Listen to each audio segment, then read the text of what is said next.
A cold wind passed through the broken windows of an old bus stop on the edge of town. In the dark, a thin, shivering stray dog stood watching the empty road. His name was Bruno. No one knew where he came from, and no one really cared.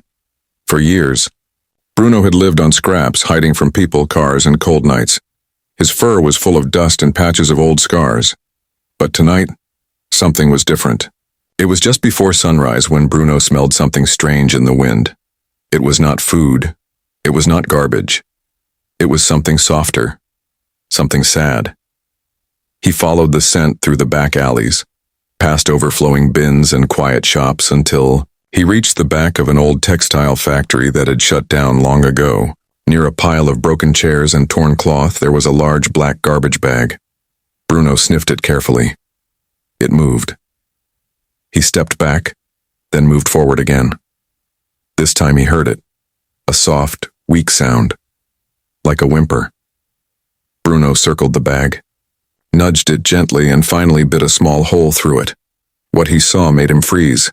A baby, eyes closed, wrapped in a dirty blanket. Skin pale, lips almost blue. Bruno stood still.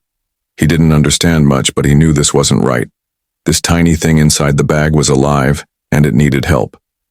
He remembered a building where the lights never went off. People came, in and out all day and night. A place with warmth and smells of food and people. It was called Riverside Community Hospital. Bruno had never been inside. He had never dared. But tonight, something pushed him forward. He picked up the bag gently in his teeth and began the long walk. The town was quiet. A few cars passed. A couple of people saw him but didn't stop. One man even threw a bottle near him and shouted. But Bruno didn't turn. He just kept walking. By the time he reached the hospital, it was already bright outside. People stood near the emergency doors. Nurses moved quickly. A guard at the entrance noticed Bruno and shouted, "Hey, get out of here!" Bruno backed away but didn't run. No one noticed the bag in his mouth. Then he saw an open side door near a loading area. He ran in. Shouts followed. Footsteps echoed. But Bruno didn't stop.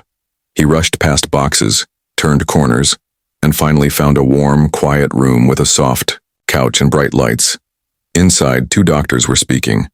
One of them turned and shouted, "Dog, somebody get security!" But the other, a young doctor named Maya Singh, paused. She looked closer. "Wait," she said. "Something's in his mouth." Bruno dropped the bag on the floor. Dr. Maya rushed forward and carefully opened the bag. Her breath caught in her throat. A baby, barely alive. Cold, weak.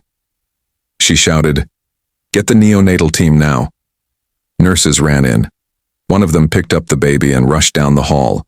Machines beeped, doors swung open. The hospital moved fast, as if the building itself understood what was at stake.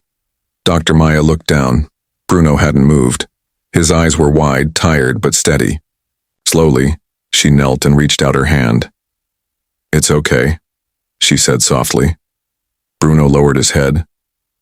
When her hand touched his fur, he didn't pull away. Over the next few days, Bruno stayed outside the hospital. Staff fed him. Some even smiled at him now. But he never left the front steps. Not until Maya walked out one morning with a leash and said, "Come home with me." Bruno followed. 2 weeks passed. The baby survived. The nurses named her Hope. A month later, Maya walked into her apartment carrying Hope in her arms. She placed her gently on a soft blanket near the heater. Bruno watched from the kitchen doorway. Hope opened her eyes and let out a tiny sound. Bruno stepped forward slowly and lay down beside her. His tail wagged once. But the story didn't end there. One evening, while Maya was out getting groceries, Bruno heard something. A soft cry, not from Hope, but from outside. He rushed to the window. A boy, no older than 10, stood outside the apartment building, soaked from rain, holding his arm.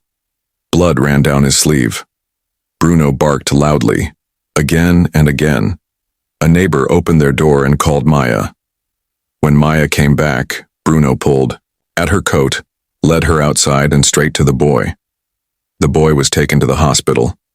He had run away from a home where he was badly hurt. Days later, Child Services found a safe place for him. Another life saved, because Bruno was listening. Bruno, once a stray no one wanted, had become something more. A protector. A silent watcher, a friend. He didn't wear a badge. He didn't speak. But somehow, he understood what many didn't. That sometimes, real heroes don't need to be strong. They just need to care. And sometimes the one you call just a dog might be the reason someone lives to see another day. Because the heart that beats in silence can still echo louder than any siren.